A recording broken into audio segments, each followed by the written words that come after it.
Welcome back to your ultimate pit stop, Piston Pundit, where we don't just follow the road, we follow where the minerals that build the road come from.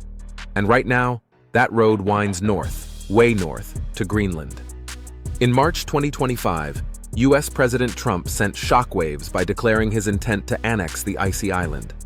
But while Washington rattled sabers, Canada and Europe pulled off a diplomatic pit maneuver, securing a $3 billion critical minerals deal. In today's deep dive, we'll break down how Canada outpaced the US, why rare earths matter for global energy and EVs, and why this Arctic face-off is far from over.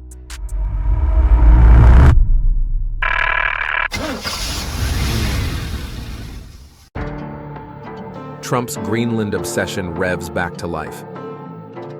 In a raucous March 2025 speech, Trump declared, "We will get Greenland one way or another," reigniting one of his most controversial geopolitical fantasies.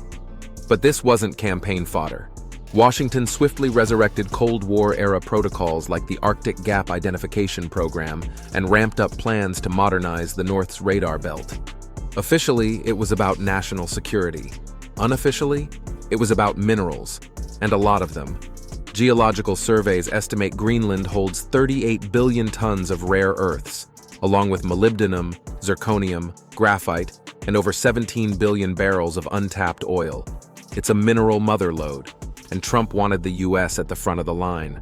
Senator Josh Hawley framed it bluntly, "If we don't get it, Beijing will." But here's the twist. While the US doubled down on military posturing and mineral rhetoric, it underestimated how others would respond. And that's exactly where Canada stepped up and took a very different line of attack. Canada quietly passes the US in the Arctic lane. While Trump-era soundbites echoed through Congress, Canada kept its moves low-rev and high-impact. Rather than send ships or troops, Ottawa sent money, strategic investments paired with sharp geopolitical instincts. The stars of this silent strategy: Greenland Resources Incorporated and Amarok Minerals. Greenland Resources, a modest Ontario-based outfit, rose to prominence with support from the EU's Raw Materials Alliance and the EIB's Green Fund. Denmark's EIFO backed the deal, securing a 30-year license for the Malmberg molybdenum mine.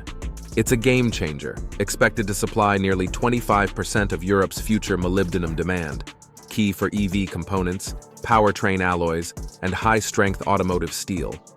Meanwhile, Amarok Minerals reignited interest in the Nalunaq gold deposit, with £45 million in financing from Denmark, Norway, and global investors, including quietly participating US funds. Yes, American money was helping Canada secure Greenland. Unlike Washington's fire and brimstone approach, Canada built Arctic credibility with pragmatism. It didn't challenge Greenland's sovereignty, it respected it. With Arctic governance experience and regional trust, Ottawa proved that geopolitical influence isn't always about military power. Sometimes, it's about knowing when to shift gears. Before we delve deeper, do us a favor. Hit like, smash that subscribe button, and stay plugged in for more Geo-Auto updates from Piston Pundit. And speaking of diplomacy with horsepower, Europe wasn't about to stay in the passenger seat. Europe's diplomatic engine roars to life. Europe wasn't content to ride shotgun in this Arctic convoy. Brussels hit the gas with a strategy grounded in law, sustainability, and solidarity.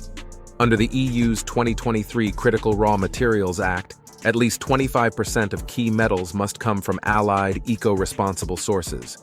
Greenland, already rich in minerals, saw an opening and took the wheel. The island's parliament passed bold measures: strict sustainability rules, profit-sharing mandates, and local employment quotas. The message was loud and clear: Greenland wouldn't be bought, it would be partnered with. Then came the Macron moment. In June 2025, France's president landed in Nuuk beside Denmark's and Greenland's leaders. Greenland is not to be sold or taken, he declared, a powerful public rebuke to US ambitions. That wasn't just diplomatic theater, it was a strategic deterrent wrapped in unity.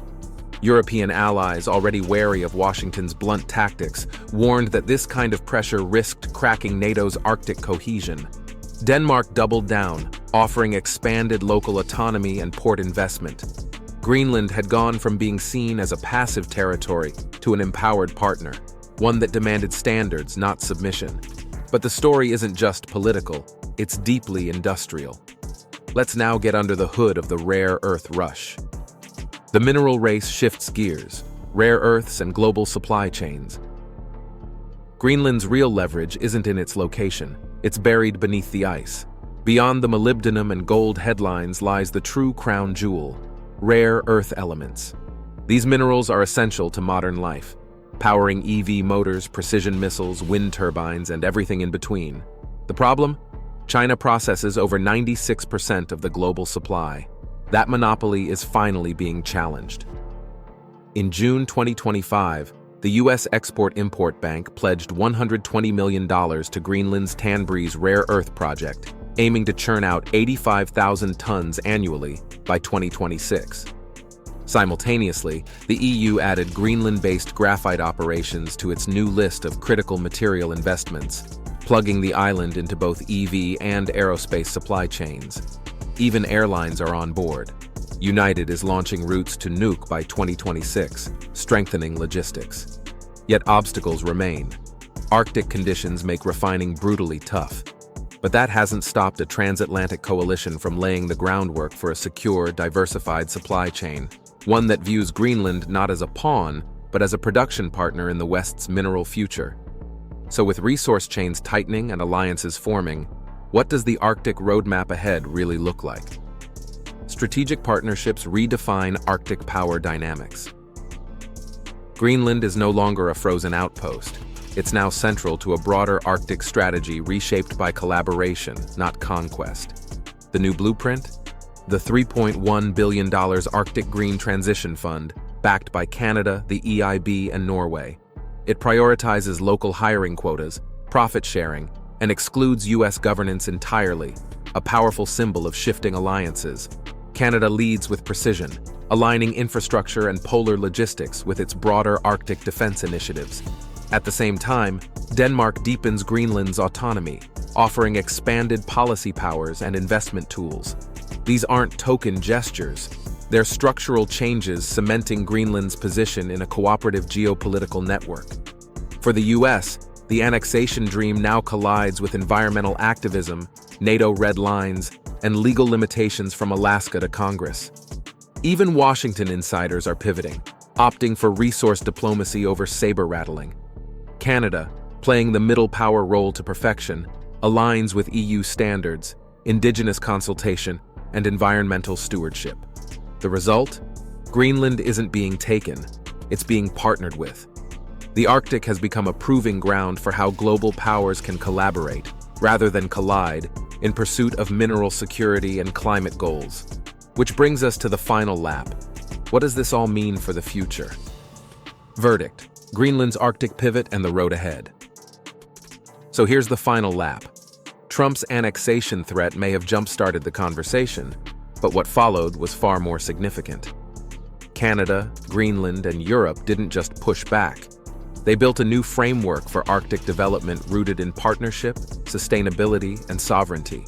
And that's not just good diplomacy, it's the foundation for securing the rare metals that will shape the future of EVs, renewables, and aerospace tech. For gearheads and tech buffs alike, Greenland might just be the next big story in your EV's battery, or your car's lightweight chassis.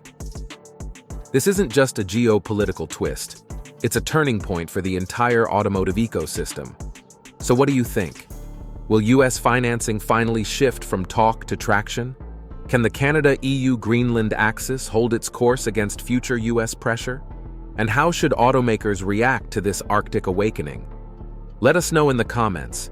We want to hear from fellow Piston heads and policy geeks alike. If you enjoyed the ride, hit subscribe, tap that bell, and stay tuned to Piston Pundit for your next vehicle update. Thanks for watching and see you next time. You can now check out any of the videos on the screen. There's plenty more to explore.